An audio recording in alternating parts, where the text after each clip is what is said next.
Shri Prakash master പ്രവചിക്കപ്പെട്ട ഒരു മരണത്തിന്റെ പുരാവൃത്തം എന്ന് പറഞ്ഞ മാർക്കേസ് ഒരു പുസ്തകം എഴുതിയിട്ടുണ്ട്. എന്ന് പറഞ്ഞതുപോലെ ഈ മരണങ്ങളൊക്കെ പ്രവചിക്കപ്പെട്ട മരണമാണ്. മരിച്ച സോഫിയ തന്നെ എന്നെ ഉടനെ വന്യജീവികൾ കൊല്ലും എന്ന് വീഡിയോയിൽ പറയുന്നത് നമ്മൾ കേട്ടിട്ടുണ്ട്. കാരണം ഈ മനുഷ്യരൊക്കെ ഇന്നല്ലെങ്കിൽ നാളെ ഞാൻ ആനയുടെയോ കടുവയുടെയോ ആക്രമണത്താൽ മരിക്കും എന്ന് പറഞ്ഞിരുന്ന അല്ലെങ്കിൽ അങ്ങനെ വിചാരിച്ച് ജീവിച്ചുകൊണ്ടിരുന്ന ആളുകളാണ്. അപ്പോൾ അവരെയൊക്കെ സേഫായ സ്ഥലങ്ങളിലേക്ക് മാറ്റാൻ പറ്റുന്നു. ഇപ്പോൾ ജനങ്ങൾ സ്വമേധയാ തന്നെ ഒഴിഞ്ഞു പോകുന്നുണ്ട്. ഇപ്പോൾ ഈ വിസ്ത പദ്ധതി, വിസ്ത ക്ലിയറൻസ് ഒക്കെ പ്രഖ്യാപിക്കുന്നു.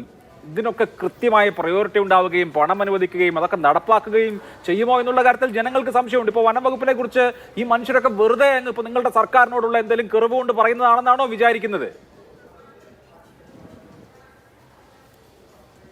ഇവിടെ ചില കാര്യങ്ങളിൽ വ്യക്തത ഉണ്ടാവേണ്ടതുണ്ട്. എന്തോ ഈ മരിച്ചതിനെ ഒരു കാര്യവും അതിലൊരു ദുഃഖവും രേഖപ്പെടുത്താത്ത നിലക്കാണ് ഞങ്ങൾ ചർച്ചയിൽ പങ്കെടുക്കുന്നുള്ള ഒരു തെറ്റിദ്ധാരണ ഉണ്ടാക്കാൻ നിങ്ങൾക്ക് താല്പര്യമുണ്ടാവും. കേരളത്തിൽ വന്യജീവി ആക്രമണത്തിൽ ഈ കഴിഞ്ഞൊരു 4 കൊല്ലക്കാലം കൊല്ലപ്പെട്ടിട്ടുള്ള മിക്കവാറും എല്ലാ വീടുകളിലും പോയിട്ടുള്ള ഒരാളാണ് ഞാൻ. ഈ വിഷയവുമായി ബന്ധപ്പെട്ടുകൊണ്ട് 2 തവണ ഡൽഹി സമരത്തിൽ പങ്കെടുത്തിട്ടുണ്ട്.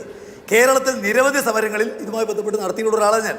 ഞങ്ങൾക്ക് കൃഷിക്കാരൻ്റെ ദുഃഖം നല്ലതുപോലെ അറിയാം. കൃഷിക്കാരൻ ജീവൻ കയ്യിലെടുത്തുകൊണ്ടാണ് വനപ്രദേശങ്ങൾ ജീവിക്കുന്നത് എന്നുള്ളത് മറ്റാരെക്കാളും അറിയുന്നവരാണ് ഞങ്ങൾ. എന്നാൽ ഇത് പരിഹരിക്കുന്ന കാര്യം സംബന്ധിച്ച് ചർച്ച ചെയ്യുമ്പോൾ എന്താണ് അടിസ്ഥാനപരമായി വേണ്ടത്? ഇവിടെ ഏതെങ്കിലും ഉദ്യോഗസ്ഥൻ്റെ ഭാഗത്ത് എന്തെങ്കിലും പോരായ്മകൾ ഉണ്ടാകുന്നുണ്ടെങ്കിൽ അതിനൊന്നും ന്യായീകരിക്കാൻ ഞങ്ങളില്ല. ഇനിയിപ്പോൾ നിങ്ങൾ പറയുന്ന പോലെ ഉദ്യോഗസ്ഥന്മാരുടെ കയ്യിൽ തോക്ക് കൊടുത്തു എന്ന് വെക്കുക. ഞാൻ ചോദിക്കട്ടെ, തോക്ക് കൊണ്ട് വെടിവെക്കാൻ ഏത് ഉദ്യോഗസ്ഥനാണ് ഈ കേരളത്തിൽ കഴിയുക? 2018 നവംബർ മാസം 2-നാണ് മഹാരാഷ്ട്രയിൽ പണ്ഡർഗൗണ്ട് എന്ന് പറയുന്ന സ്ഥലത്ത് 13 പേരെ കൊന്ന ഒരു കടുവയെ ഷൂട്ടർ സൈറ്റ് ഉത്തരവിട്ടത് അവിടുത്തെ ചീഫ് വൈൽഡ് ലൈഫ് വാർഡൻ. അദ്ദേഹം ഇപ്പോഴും അവിടെ മഹാരാഷ്ട്ര ഹൈക്കോടതിയുടെ നാഗ്പൂർ പിന്നെ കോടതിയിൽ കേസ് നടത്തുകയാണ് അദ്ദേഹത്തിനെതിരായിട്ട്. ഇപ്പോൾ നിങ്ങൾ പറയുന്നത് കേട്ടാൽ വളരെ എളുപ്പത്തിൽ ഇതിനെ കൊല്ലാം, ഒരു പ്രശ്നമില്ല എന്നാണ് തോന്നുന്നത്. ഇതിന് കേന്ദ്ര ഗവൺമെൻറ് ഉണ്ടാക്കിയിരിക്കുന്ന ഒരു സർവീസ് ഓപ്പറേറ്റിംഗ് പ്രൊസീജിയർ ഉണ്ട്. ഞാൻ വളരെ വേഗത്തിൽ പറയാം. ആദ്യം 6 അംഗ സമിതി രൂപീകരിക്കണം, ക്യാമറ വെച്ച് പരിശോധിക്കണം, പിന്നെ പരിക്കിന് വിശദാംശം പരിശോധിക്കണം. ഇത് ഉറപ്പായാൽ ഓട്ടോമാറ്റിക് അതിനുള്ള കെണി വെക്കണം, എന്നിട്ട് ക്യാമറ ട്രാപ്പ് സ്ഥാപിക്കണം. വന്യമൃഗത്തിൻ്റെ ചലനം മനസ്സിലാക്കാൻ വേണ്ടിയിട്ട് പ്രഷർ ഇംപ്രസർ പാഡ് സ്ഥാപിക്കണം. സ്ഥലത്ത് 150 ആൾ പ്രഖ്യാപിക്കണം. തുടർച്ചയായി കെണിവെച്ച് എന്നിട്ട് മയക്കുവെടി വെച്ചിട്ട് മാത്രമേ അതിന് പിടിക്കാൻ പാടുള്ളൂ. ഇത് കഴിഞ്ഞിട്ട് മയക്കുവെടി വെച്ചിരിക്കുന്ന ഈ ജീവി ആരോഗ്യമുള്ളതാണെങ്കിൽ കാട്ടിൽ പെടണം. സ്ഥിരമായിട്ട് മനുഷ്യനെ കൊല്ലുന്ന ജീവിയെ മാത്രമേ കൊല്ലാൻ അധികാരമുള്ളൂ. ആർക്കാ അധികാരം? ഇവിടെ പറഞ്ഞല്ലോ, കൊല്ലാൻ തീരുമാനിക്കുക. ആർക്കാ അധികാരമുള്ളത്? നിലവിലുള്ള നിയമം, ഇന്ദിരാഗാന്ധി ഗവൺമെൻറ് കൊണ്ടുവന്ന നിയമം അനുസരിച്ച് ഒരു സ്റ്റേറ്റിൽ അധികാരമുള്ള ഒറ്റ ഉദ്യോഗസ്ഥനേ ഉള്ളൂ, സ്റ്റേറ്റ് വൈൽഡ് ലൈഫ് വാർഡൻ. അദ്ദേഹത്തിന് ഈ ഓപ്പറേറ്റിംഗ് പ്രൊസീജിയർ ബാധകമാണ്. അത് വെച്ചുകൊണ്ട് എങ്ങനെയാ ഇപ്പോൾ കഴിഞ്ഞ കടുവയെ കൊല്ലാൻ ഉത്തരവിട്ടു, പക്ഷേ കൊല്ലുകയാണ് ഉണ്ടായത്. നമ്മളെല്ലാം കണ്ടിരിക്കുന്ന കാര്യമാണല്ലോ. അപ്പോൾ ഞാൻ ആദ്യം തന്നെ ഒരു കാര്യം പറഞ്ഞു, ഇതിൽ തീർച്ചയായിട്ടും വന്യജീവികളുടെ എണ്ണം പെരുകുമ്പോൾ കള്ളിങ് നടത്താൻ വ്യവസ്ഥ വേണം. ആ വ്യവസ്ഥയൊക്കെ സ്റ്റേറ്റ് ഗവൺമെൻറ് കഴിയില്ല. പിന്നെ സ്റ്റേറ്റിന് ഇതിനെ നിയമം കഴിയില്ല. കാരണം ഇത് ഭരണഘടന ഷെഡ്യൂൾ, പ്രത്യേക ഷെഡ്യൂൾപ്പെട്ട നിയമമാണ്. സ്റ്റേറ്റുകൾക്ക് ഒരു നിയമവുമായി ബന്ധപ്പെട്ട് ഉണ്ടാക്കാൻ കഴിയില്ല. കള്ളിങ് നടത്താൻ കേന്ദ്ര നിയമം പാസ്സാക്കണം, സന്നദ്ധമല്ല. അതുപോലെ വർമ്മിനായി പ്രഖ്യാപിക്കാൻ സ്റ്റേറ്റ് ഗവൺമെൻറ്റുകൾക്ക് അധികാരം കൊടുക്കണം, ജില്ലാ വൈൽഡ് ലൈഫ് വാർഡിന് അധികാരം കൊടുക്കണം. കാരണം ഈ ക്ഷുദ്രജീവി ഏതാണെന്ന് ഓരോ പ്രദേശത്ത് വ്യത്യസ്തമാണ്. ഇപ്പോൾ ചില സ്ഥലത്ത് കുരങ്ങ് ക്ഷുദ്രജീവിയാണ്, ചില സ്ഥലത്ത് മയിൽ ക്ഷുദ്രജീവിയാണ്, ചില സ്ഥലത്ത് കാട്ടുപന്നിയാണ്, ചില സ്ഥലത്ത് ആനയാണ്, ചില സ്ഥലത്ത് സിംഹമാണ്, ചില സ്ഥലത്ത് കടുവയാണ്. അതിനെ കൊല്ലാൻ ഇന്ന് ആർക്കും അധികാരമില്ല. അതിന് അധികാരം വേണം. ഇനി ഞാൻ ചോദിക്കട്ടെ, ഇവിടെ ഇപ്പോൾ ഫെൻസിങ്ങും ഈ കാര്യങ്ങളെല്ലാം പൂർത്തീകരിച്ച് നോക്കുക.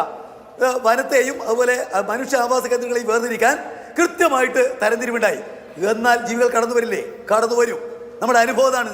ഇപ്പോൾ ശിവദാസൻ MP ഈ വിഷയം സംബന്ധിച്ച് ഉന്നയിച്ച പ്രമേയത്തിൽ അദ്ദേഹം പറഞ്ഞു, ഒരു ദിവസം 30 പേര് കൊല്ലപ്പെടുകയാണ്. എല്ലാവർക്കും കേരളത്തിലൊന്നല്ല കൊല്ലപ്പെടുന്നത്. 30 പേര് കൊല്ലപ്പെടുന്ന ഇന്ത്യ രാജ്യത്ത് ഇവിടെ ഈ ഇപ്പോൾ ഒരു മനുഷ്യനെ ആക്രമിക്കാൻ മറ്റൊരു മനുഷ്യൻ വന്നാൽ അയാൾക്ക് കൊന്നു കഴിഞ്ഞാൽ അത് കൊലപാതക കുറ്റമല്ല, ജീവൻ രക്ഷിക്കാൻ വേണ്ടിയുള്ള കൊലപാതകമായിട്ട് പരിഗണിക്കൂ. പക്ഷേ മൃഗത്തെ കൊന്നാലോ? മൃഗത്തെ കൊന്നാൽ ഇപ്പോൾ 2023 നരേന്ദ്രമോദി ഗവൺമെൻറ് ആണല്ലോ ഈ നിയമം കുറെ കൂടി കർശനമാക്കിയത്. അതിൽ കുറ്റം ഒരുപാട് വർദ്ധിപ്പിച്ചു. അതുപോലെ ഷെഡ്യൂൾ 1-ലും ഷെഡ്യൂൾ 2-ലും ജീവികൾ ഉൾപ്പെടുത്തി.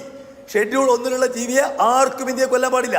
ഷെഡ്യൂൾ 2B-യിലുള്ള ജീവിയെ ആർക്കും കൊല്ലാൻ പറ്റില്ല. അതല്ലേ ഇപ്പോൾ നിലവിലുള്ള വ്യവസ്ഥ? ഈ വ്യവസ്ഥ മാറ്റാതെ മൗലികമായിട്ട് ഇപ്പോൾ അങ്ങനെ പറയുമ്പോൾ പരിസ്ഥിതിയെ വലിയ സ്നേഹിക്കുന്ന ആളുകൾ, പരിസ്ഥിതി എന്ന് പറഞ്ഞാൽ മനുഷ്യനും പരിസ്ഥിതിയുടെ ഭാഗമാണ്, വന്യജീവികൾ പരിസ്ഥിതിയുടെ ഭാഗമാണ്. ഞങ്ങൾക്കറിയാം വന്യജീവികളില്ലാതെ മനുഷ്യനില്ല.